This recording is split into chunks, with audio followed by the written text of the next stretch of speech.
आज की भागदौड़ भरी जिंदगी में लोग आसानी ढूंढते हैं।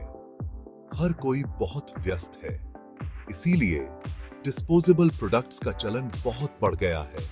पेपर प्लेट्स इसका एक अच्छा उदाहरण है। ये ट्रेडिशनल बर्तनों का एक अच्छा विकल्प है। पेपर प्लेट्स हल्के और इस्तेमाल में आसान होते हैं।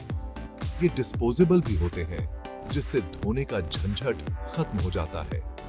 यही वजह है कि ये कई जगहों पर इस्तेमाल किए जाते हैं। पिकनिक और पार्टियों से लेकर व्यस्त घरों और रेस्टोरेंट तक पेपर प्लेट्स की लोकप्रियता बढ़ती जा रही है। इसकी बढ़ती मांग बिजनेस करने वालों के लिए एक सुनहरा मौका है। पेपर प्लेट बनाने का बिजनेस शुरू करना फायदेमंद हो सकता है, लेकिन इसके लिए अच्छी प्लानिंग और सही तरीके से काम करना जरूरी है। यह गाइड आपको पूरी प्रक्रिया की पूरी जानकारी देगा। हम मार्केट रिसर्च से लेकर प्रोडक्शन और उसके बाद के सभी जरूरी स्टेप्स को विस्तार से समझेंगे। हमारा मकसद नए बिजनेस शुरू करने वालों को वो जानकारी और टूल्स देना है, जिससे वो इस इंडस्ट्री में कामयाब हो सकें। बिजनेस शुरू करने से पहले मार्केट को समझना बहुत जरूरी है। डिमांड और कंपटीशन का सही विश्लेषण सफल बिजनेस की नींव रखता है। पेपर प्लेट्स की डिमांड लगातार बढ़ रही है। इसकी ग्रोथ के पीछे कई कारण हैं, जैसे कि शहरों का बढ़ना, मिडिल क्लास का बढ़ना और फूड डिलीवरी इंडस्ट्री का बढ़ना। शहरों में लोगों के पास समय की कमी होती है, इसलिए पेपर प्लेट्स का चलन बेअरहच रहा है। लेकिन ध्यान रखें कि मार्केट में कंपटीशन भी बढ़ रहा है। छोटे बड़े कई प्लेयर्स मार्केट शेयर के लिए मुकाबला कर रहे हैं। खुद को अलग दिखाने के लिए आपको कुछ अलग करना होगा।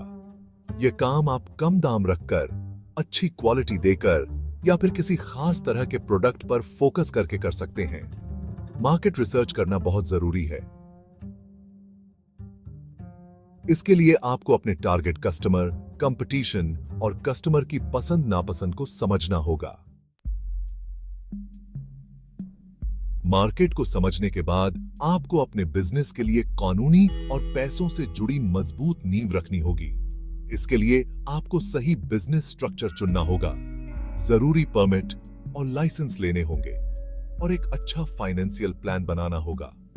आप जो बिजनेस स्ट्रक्चर चुनेंगे, उसका आपके बिजनेस के कई पहलुओं पर असर पड़ेगा।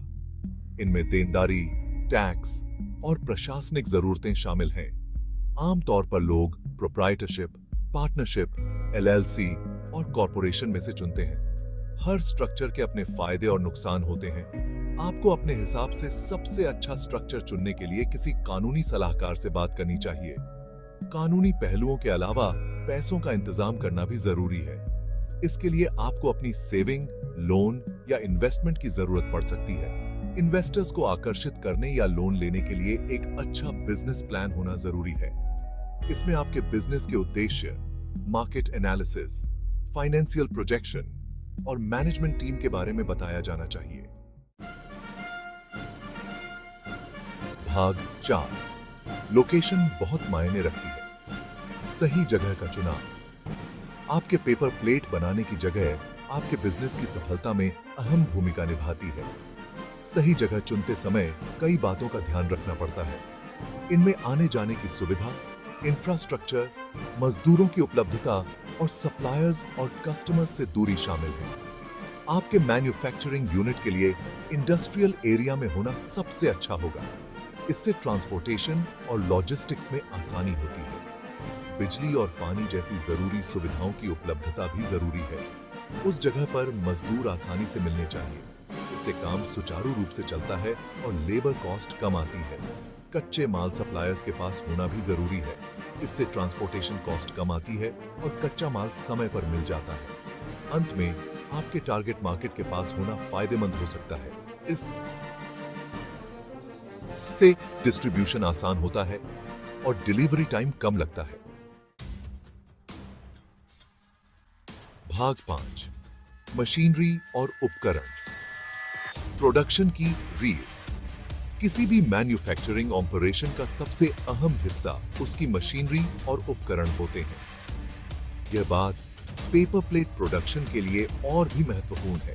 क्योंकि इसमें खास मशीनों का इस्तेमाल होता है। सही उपकरण चुनना जरूरी है ताकि प्रोडक्शन अच्छे से हो और प्रोडक्ट्स की क्वालिटी अच्छी रहे।